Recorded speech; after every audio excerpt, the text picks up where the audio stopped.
Hey everyone, and welcome back to my channel. I did my makeup for today's video. It kind of looks a little white. Don't judge, please. So 2018, I was in 8th grade and I was struggling through depression and just middle school stuff during the time. But one app that never failed to cheer me up was our beloved TikTok. TikTok was at the time very popular, and I'm pretty sure everyone in my school had an account and was posting videos. People posted dance videos, lip sync videos, and followed the trends of its time. As the years went on, TikTok has developed into a much bigger platform with podcasts, tutorials, reviews, get ready with me's, NPCs, and even its own online shop. Since TikTok will soon be wiped from our existence, I figured that we would take a little look-see into a much simpler time of TikTok, which I refer to as the golden era of TikTok. This is of course referring to the 2018 era. This was at least my favorite year of the app and was home to my favorite sounds, videos, and songs. I often sit and fondly remember all of the things that I saw during this time, and if you did too, then this video is for you. However, if you do not agree with what I am saying, then please let me show you how cool this era was. I promise I will prove you wrong. So let's dive right in.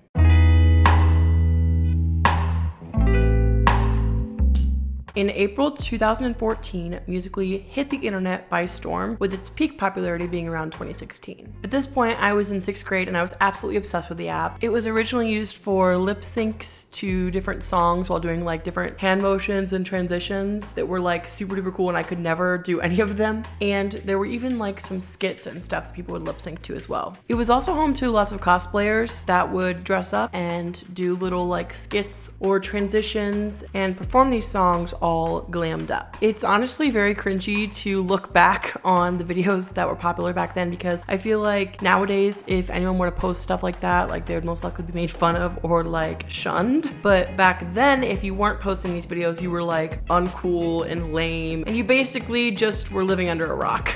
In 2016, Musical.ly announced that they were going to be rebranding as TikTok. And honestly, at the time, I thought this was so stupid. Like, I didn't understand why they had to change it. And a lot of other people didn't really like the change either. I remember there was this one video that like replays in my head all the time. And it's of this lady being like, what are they gonna call people on TikTok? TikTokers? Which is so funny because back then it was considered like such a weird name for users of the app. But nowadays it's said without a second thought attached to it. At TikTok's start, it included these lip syncs and skits, but over time, like I said before, it developed into something more. And this development began in 2020. With the pandemic keeping us all home and quarantined and having so much free time on our hands, people started making TikTok dances and other people started learning them. There were also teenagers and adults that would make their own skits as opposed to lip syncing other skits from YouTube. And these were called POV videos. These are still made to this day, but they're not as popular as they were around the 2020, 2021 era. And these POVs could be about literally anything. Like the person could be playing a teacher, a coach, a parent, fast food worker, a guidance counselor, you name it. And at this time, you could probably look up POV anything and at least find one skit with that topic. And although these were some pretty interesting trends, we're here to talk about TikTok before this, back when it was still in its roots and in the peak of its roots in 2018.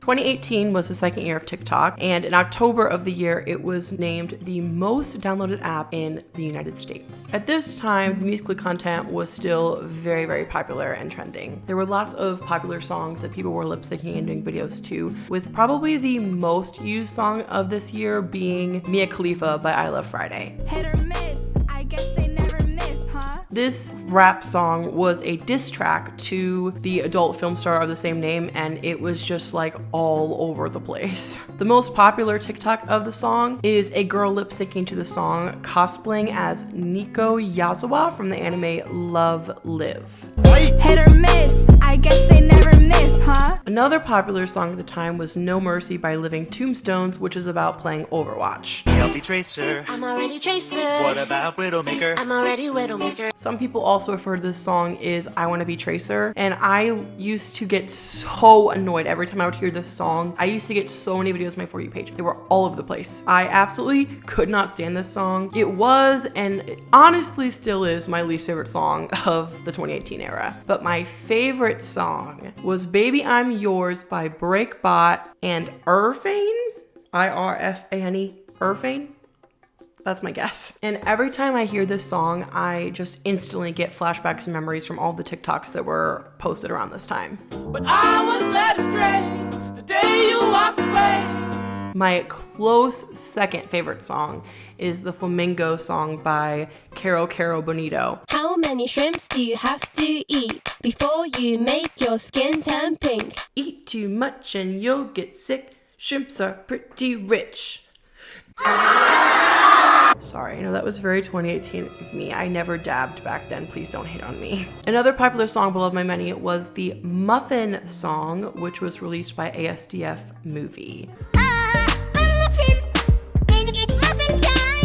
So because of how popular the app was becoming, a lot of creators from Vine and other social media platforms were coming on to TikTok to create content. Some of them would just hop onto the current trends, and some of them would make their own trends on their own videos and skits. Some examples of YouTubers that were on the app at this time were Lauren Z-Side and SS Sniperwolf, which were my favorites at the time. And some content creators just made YouTube videos dedicated to filming a TikTok or multiple, or reacting to TikTok trends or a compilation of such TikToks, which of course made the app grow more in popularity and made more people want to join it and watch the videos for themselves. It was also at this time that TikToks had a limit of 1 minute and could not be any longer than that until around 2021, which obviously made the content ideas a lot more limited than they are now. It wasn't as easy to make a review about a product when you only had 1 minute to do so. I think one of the reasons why TikTok was so popular at this time is because it took advantage of the shorter attention spans that we had, and because the videos were long enough for us to be able to actually enjoy the video, but they weren't too long to where we would get like uninterested and not want to watch it anymore. Most videos at the time fell between the 15 to 25 second mark, whereas now they mostly fall into the 1 minute to 3 minute mark. Nowadays, the limit to TikTok is 10 minutes, so people could basically film almost an entire YouTube length worth of video on TikTok if they really wanted to, and some people do that. Another feature that was really popular at the time was filters. It started out with just color filters and stuff, and some of that already existed with Musical.ly, but then it grew to be other filters similar to Snapchat. Some filters made your hair different colors, some distorted your face, and these gave creators a lot more tools to use for skits and stuff, especially if they were like trying to play more than one character. Of course, now the filters have expanded significantly, and there are multiple kinds of beauty filters, color filters, funny, silly filters, just a bunch of filters. But at this time, this is all that we had, and therefore it was a lot more interesting back then.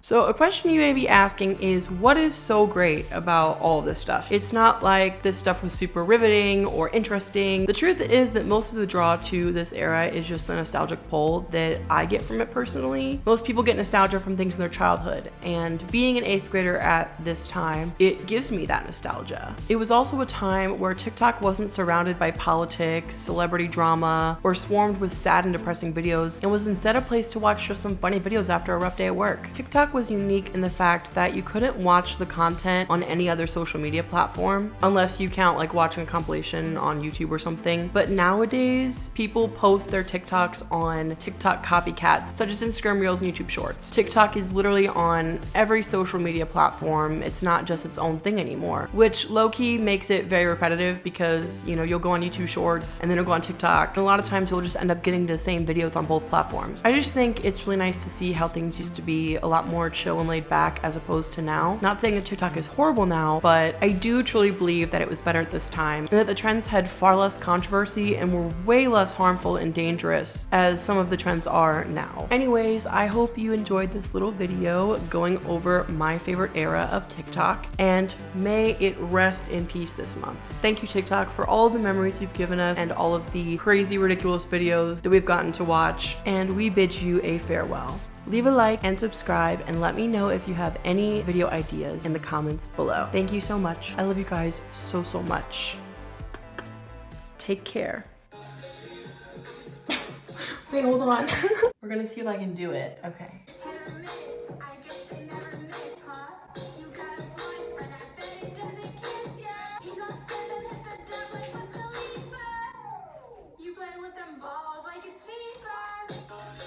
Period.